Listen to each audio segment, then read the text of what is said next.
dijelaskan pandangan Bapak terhadap hari ini jadi saksi ya Pak, jadi ahli saksi pidana. Pandangan Bapak terhadap kasusnya yang Yuda terhadap Dante itu gimana sih Pak? Ya, saya harus jujur mengatakan, saya tidak mengatakan terdakwa ini salah atau tidak bersalah. Tapi saya hanya mau menyoroti pasal yang didakwakan. Yang didakwakan itu 338, 340, 76C Undang-Undang Perlindungan Anak dan 80 ayat 3. Pasal 338 itu adalah pembunuhan dengan biasa, tanpa pemberatan. Apa itu pembunuhan? Mengakibatkan matinya nyawa orang lain dengan sengaja. Apa itu sengaja? Dia mengetahui dan menghendaki perbuatannya itu. Ya, mengetahui akibatnya apa. Persoalannya harus dibuktikan itu. Sengaja enggak dia membunuh. Dengan cara apa? Siapa melihat? Itu harus dibuktikan 338. Kemudian 340 itu kan pembunuhan berencana. Ya, harus disangkakan. Ya, itu 340. Ini harus ada tenggang waktu. Dia harus merencanakan dengan cara seperti apa. Ya, saya tidak mau masuk ke kasus itu, tapi saya hanya menjelaskan unsurnya. Sepanjang itu tidak dipenuhi, tidak boleh menerapkan pasal itu.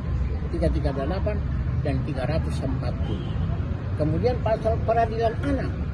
Ya silahkan aja, tapi kalau dilihat rumusannya di situ kan menyuruh melakukan.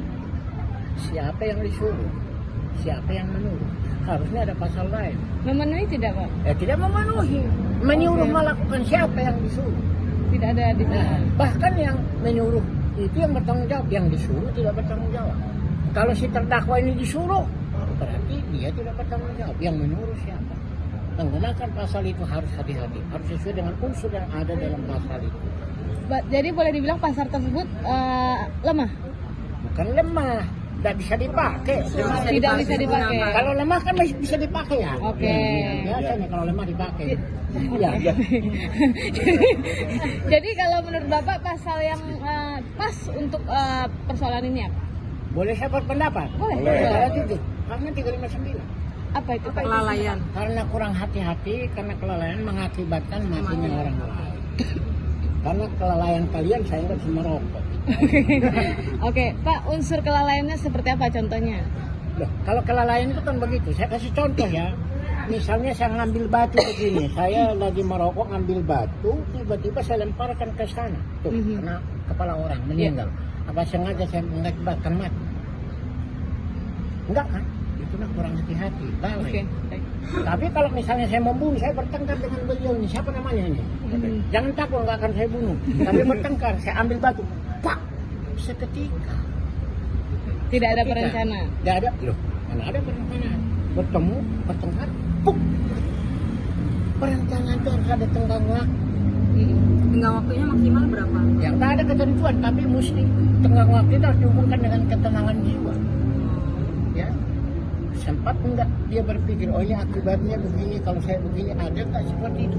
Itu yang harus dikaji dalam persidangan. Kalau itu berencana yang ada tenggang waktu memikirkannya. Paham? Pak, tadi ada tanggapan pihak jaksa mengatakan itu kan terjadi beberapa kali gitu Ya, ya. berlanjut. Nah, Yang dan dibuktikan. ada keinginan ada jeda waktu untuk bisa menghentikan Iya, kejadian itu. betul. Oke. Kan maksudnya kan yang digini-gini itu. Iya, ditenggelamkan. Saya kan kasih contoh lain, Baik. dicubit. Teliti dulu dong, 1000 kali saya cubit, apakah itu bisa mengakibatkan kematian?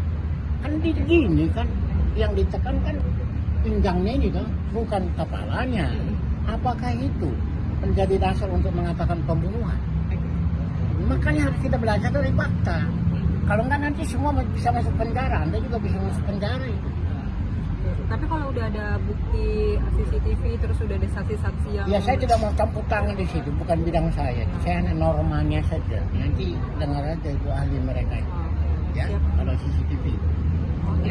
Jadi kesimpulannya? Ya kesimpulannya menurut saya pasal itu sebaiknya tidak diganti. sesuai. Kalau di saya, 359 yes, berarti. that's good. Tapi kalau 359 yang nggak masuk dalam dakwaan? Ya itu yang jadi persoalan. Saya bilang ke hakim tadi apa? Saya bilang, you nggak perhatikan ya. Hakim itu adalah tadi saya bilang semacam wakil Tuhan. Jadi nggak usah terlalu terikat dengan norma. Yang penting hati nuraninya jalan.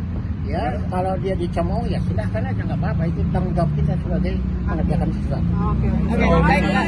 Pak, maaf nama lengkapnya? Jisman Samosir. Wisman D Samosir. ya, DJ. DJ ya, betul. Pak, sekarang Pak, Jisman. oke.